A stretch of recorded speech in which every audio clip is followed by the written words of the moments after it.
une vidéo de test de ce Rotel A12 sur lequel le problème de son en Bluetooth est résolu par une réinitialisation de l'appareil. Je suis actuellement connecté sur les sorties A. J'ai préparé un générateur analogique sur l'entrée CD. Comme vous pouvez le constater, la diode Bluetooth est en service puisque j'ai fait l'appairage avec ce petit smartphone Samsung dans lequel j'ai une application de générateur de fréquences. Le volume est réglé sur 49.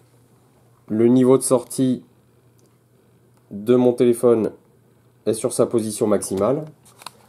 Et vous pouvez constater ici que le signal est présent sur les deux canaux. La voie gauche ici en haut, la voie droite ici en bas, sur une fréquence de 440 Hz. Donc ça doit être ce qui est envoyé par l'application. Je vais essayer de faire un zoom là-dessus, voilà. Donc c'est bel et bien du 440 Hz. Je vais changer la forme du signal. Je passe à un signal carré que voici. Toujours à 440 Hz.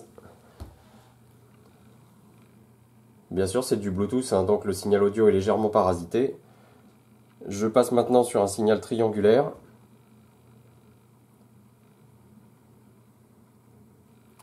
Vous le voyez ici, je demande une forme d'onde triangulaire. Alors c'est pas évident avec mon éclairage néon.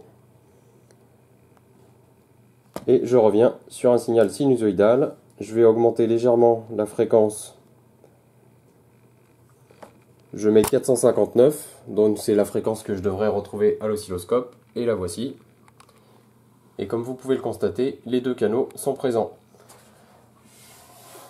J'ai constaté que le client utilisait simultanément les speakers A et B. Donc je vais maintenant basculer mes charges de puissance sur les sorties B.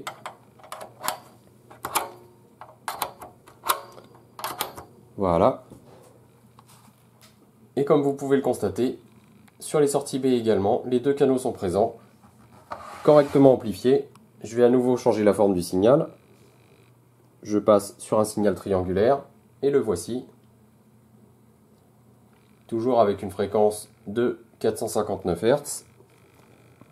C'est exactement ce que j'envoie. Je vais désactiver l'application. En fait, je pose la sortie audio. Je n'ai plus de signal. Je réactive la sortie audio. Et je récupère les deux canaux. Donc après un simple reset, auquel le client a accès, hein, par ailleurs, il suffit de naviguer avec la touche menu jusqu'au dernier menu et de valider en appuyant sur deux fois la touche plus. Et je récupère un fonctionnement tout à fait normal. Les deux canaux sont présents. Je vais maintenant basculer sur mon entrée CD analogique, sur laquelle, cette fois, je devrais avoir du 1000 Hz, c'est ça, qui vient de ce générateur arbitraire, donc paramétré sur 1 kHz. Et c'est exactement ce que j'ai à l'oscilloscope. Et là aussi, les deux canaux sont présents. Je vais choquer un peu l'appareil afin de m'assurer qu'il n'y ait pas de perte de contact. Je reviens sur les speakers A.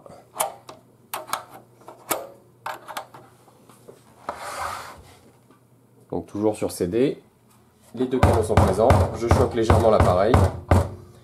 Et je rebascule sur la source Bluetooth à laquelle mon smartphone est toujours connecté. Et comme vous pouvez le constater, les deux canaux sont présents, y compris si je choque légèrement l'ampli. Bon, bien sûr, je n'exagère pas sur la force des chocs, hein. C'est similaire à un choc transport, pas plus. Je ne vais pas m'amuser à jeter l'appareil par terre, puisque là, on aurait une réelle panne. Mais voilà, comme vous pouvez le constater, les deux canaux sont présents, que ce soit en Bluetooth ou en entrée analogique. Je vais par ailleurs enlever mon générateur et basculer maintenant, au lieu d'envoyer sur mes charges de puissance, sur mes enceintes. Et j'entends très clairement que les deux canaux sont présents, à la fois ici le gauche, puis ici le droit.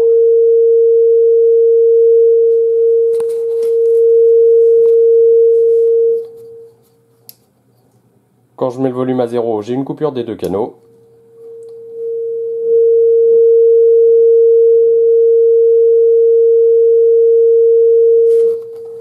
Voilà, donc en atelier, après un simple reset, via le menu de l'appareil, je ne constate pas le dysfonctionnement qui nous est indiqué. Testé donc avec un petit smartphone J5 de Samsung et une application qui s'appelle Dual Generator Function, quelque chose comme ça, oui c'est ça.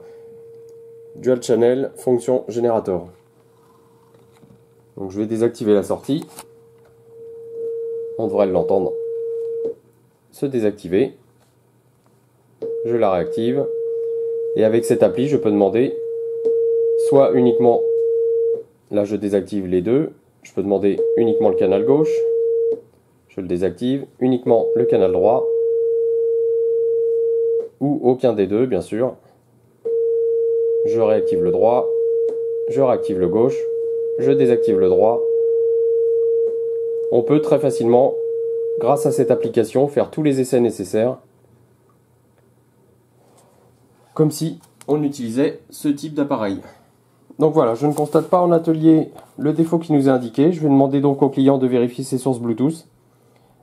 S'il a un problème, de commencer par faire un reset en naviguant avec la touche menu. Ensuite, quand on arrive sur le menu réinitialisation, il suffit d'appuyer sur 2 fois plus.